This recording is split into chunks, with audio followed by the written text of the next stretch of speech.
Si tu veux améliorer ton français, parle avec ironie. Les amis, bonjour et bienvenue dans ce nouvel épisode du Français by Alex. L'ironie, c'est quelque chose qui est très souvent employé en français. Vous entendez cette chanson ?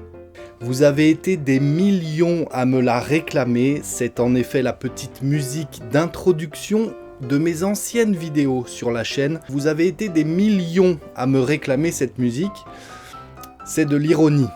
Il y a 2 personnes en 6 mois, je pense, qui m'ont demandé de jouer cette chanson à nouveau en début de vidéo, mais vous n'avez pas du tout été des millions. C'est de l'ironie, les amis. Quand je dis vous avez été des millions à me demander, non, c'est ironique, vous avez été 2 en 6 mois.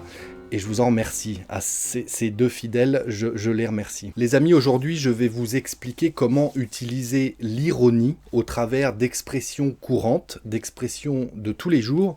Mais avant tout, quelques petites phrases ironiques pour bien comprendre ce que c'est, bien comprendre cette figure de style très souvent utilisée en français. Si je dis « Ah, vraiment, tu as encore oublié de prendre le lait en rentrant du supermarché ?»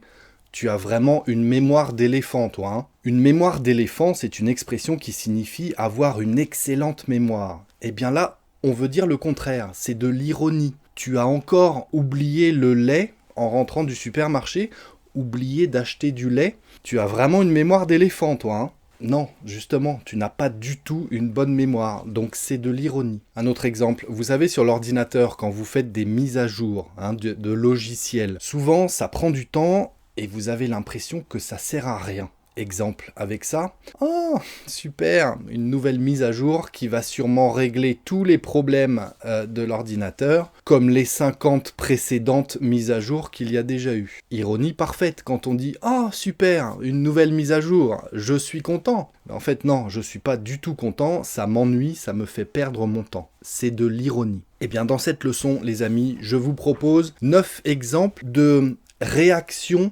ironique. Comment réagir en français avec ironie? Voici la première expression que je vous propose. Bravo, c'est du joli. Bravo, c'est du joli. Pour réagir à quelque chose qui vient d'arriver. Alors évidemment, quand on dit c'est du joli, c'est du beau. On peut dire aussi, beau comme la beauté. Ah bah c'est du beau, c'est du joli. Notez que l'intonation est très importante quand vous dites ça. Et en fait, vous voulez dire le contraire. Ah bah c'est du beau, bah bravo, je te félicite. Et justement, non, vous ne félicitez pas la personne parce que c'est pas très bien ce qui vient d'arriver. Exemple, donc, bravo, c'est du joli. Tu as égaré les clés de la voiture juste avant notre départ en vacances. Vraiment, tu as un talent inné pour rendre les choses excitantes, toi. On perd les clés de la voiture juste avant de partir en vacances. Bravo.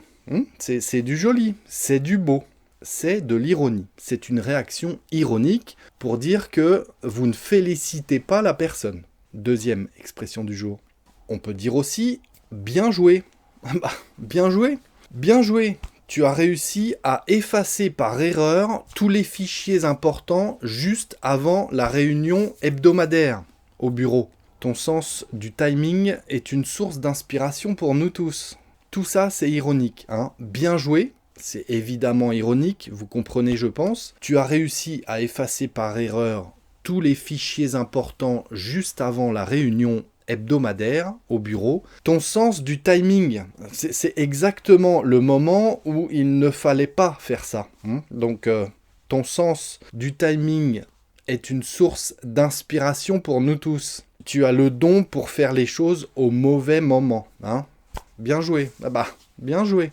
J'insiste, l'intonation est très importante quand vous prononcez ces petites expressions pour réagir à quelque chose. Troisième expression. Sans commentaire. Là, vous êtes complètement blasé, fatigué de ce qui arrive. Ok, sans commentaire. Exemple. Sans commentaire. Tu as réussi à renverser le café sur ton ordinateur pour la 2e fois cette semaine. C'est vraiment sans commentaire. Tu es très maladroit. Je préfère ne rien dire, mais je n'en pense pas moins, comme on dit. Je n'en pense pas moins.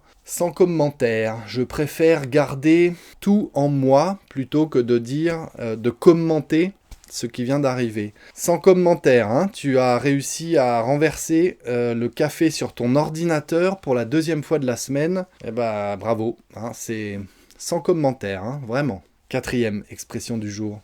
Qu'est-ce que je disais ?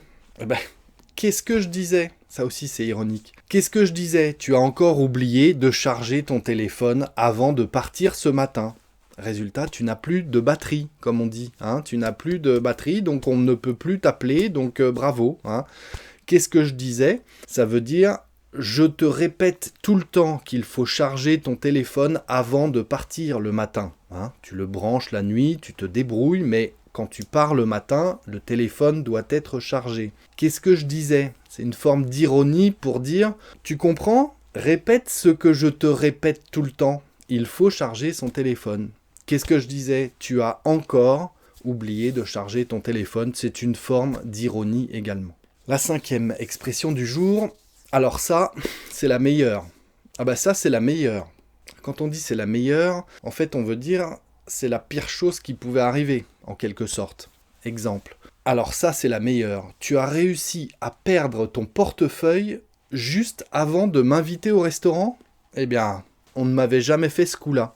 C'est la meilleure. Sylvie, par exemple, a accepté l'invitation de son chéri au restaurant ce soir avec une petite bougie, tout ça, des fleurs. Enfin voilà, il a voulu faire les choses bien, sauf qu'il a perdu son portefeuille. Donc inviter quelqu'un à sortir, inviter quelqu'un au restaurant, et puis oublier son portefeuille juste avant avec les moyens de paiement, hein, avec l'argent dans le portefeuille, c'est un petit peu embêtant. Hein. Donc la personne pourra dire « Ah bah alors ça, c'est la meilleure. C'est la meilleure que l'on m'ait faite depuis longtemps. C'est la pire chose que l'on pourrait faire, que l'on pourrait me faire. Hein, c'est ça que ça veut dire, c'est de l'ironie. Alors ça, c'est la meilleure du jour, on peut dire aussi, en version longue. Alors ça, c'est la meilleure. Tu as réussi à perdre ton portefeuille juste avant de m'inviter au restaurant. Eh ben bravo. Alors ça, c'est la meilleure.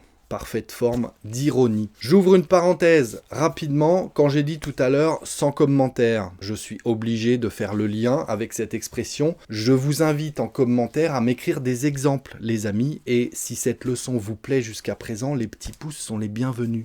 Je referme la parenthèse. 6e expression, inutile de dire que blablabla. Il est inutile de dire que, mais en fait vous allez quand même le dire.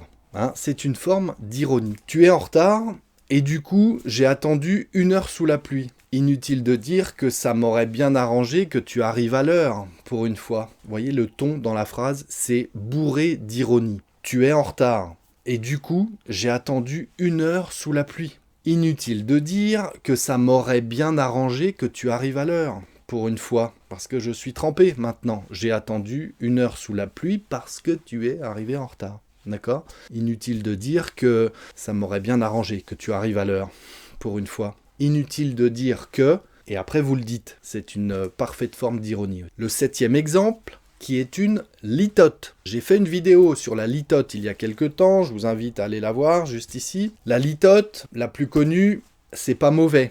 C'est pas mauvais. Pour dire en fait que c'est très bon. C'est très bizarre, c'est culturel je pense. J'en ai parlé avec quelques élèves de cette litote, à mon avis culturelle par rapport au français. J'en profite si vous voulez venir discuter avec moi sur Skype ou sur Zoom, n'hésitez pas, c'est en description. Bref, exemple. Vous goûtez un verre de vin. Ce vin n'est vraiment pas mauvais. Non, c'est vraiment pas mal, hein, ce restaurant. Le vin, c'est vraiment pas mauvais. Il est même, en fait, vraiment très bon. C'est ça que ça veut dire. Il n'est vraiment pas mauvais, ça veut dire il est vraiment très bon. Mais en français, on utilise cette forme d'ironie, de litote en l'occurrence. Ce vin n'est vraiment pas mauvais. On va utiliser une forme négative comme ça pour dire finalement le contraire. Hein. Ça veut dire que c'est très bon. C'est très savoureux même. Hein. Ce vin n'est vraiment pas mauvais. Parfaite forme d'ironie, encore une fois. 8e exemple. Ça commence à m'agacer.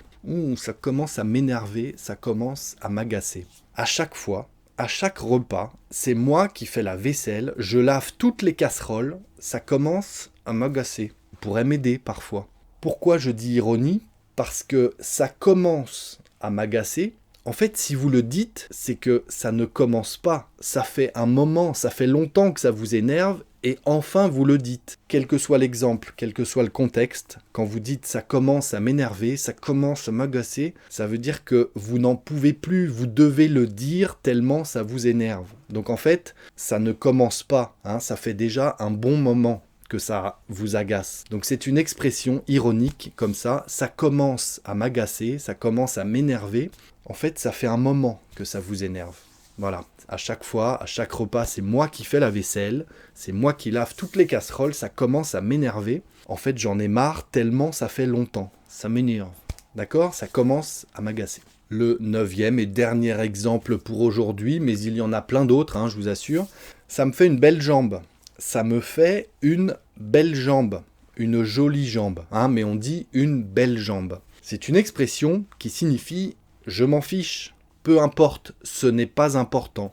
Ça me fait une belle jambe. Exemple. J'ai attendu sous la pluie encore. Vous savez qu'en ce moment, en France, il pleut beaucoup.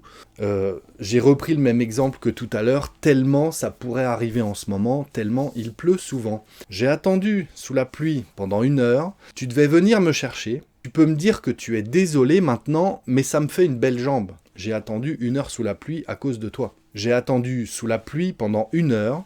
Tu devais venir me chercher, tu peux t'excuser 50 fois, mais ça me fait une belle jambe. C'est assez positif de dire ça rend ma jambe jolie, mais l'expression c'est ça me fait une belle jambe. Sauf qu'en fait ça veut dire je m'en fiche. C'est peu importe ce que tu dis, je m'en fiche, je ne l'entends même pas tellement ça me fait une belle jambe. N'empêche que j'ai attendu 1 heure sous la pluie. Ça me fait une belle jambe ce que tu dis, je m'en fiche, peu importe. Voilà les amis, 9 expressions à utiliser pour parler avec ironie si vous voulez améliorer votre français. Je pourrais en faire une playlist de l'ironie, tellement les exemples sont nombreux, tellement en français on l'utilise toutes les 3 phrases. L'ironie, c'est très très souvent utilisé. Merci d'être resté jusque-là. Si ce n'est pas encore fait, pensez à vous abonner éventuellement. Un petit commentaire, un petit pouce, et si vous en voulez encore, je vous invite à me suivre dans cette leçon. À très bientôt les amis, ciao. Et la petite musique, j'en profite pour la remettre un petit coup, moi je l'adore. Vous savez que cette chanson, cette musique, s'appelle en français « Si j'avais un poulet ». Ou si j'avais un coq peut-être. Vous savez le coq, vous vous en rappelez dans les premières leçons de la chaîne, il va peut-être revenir bientôt.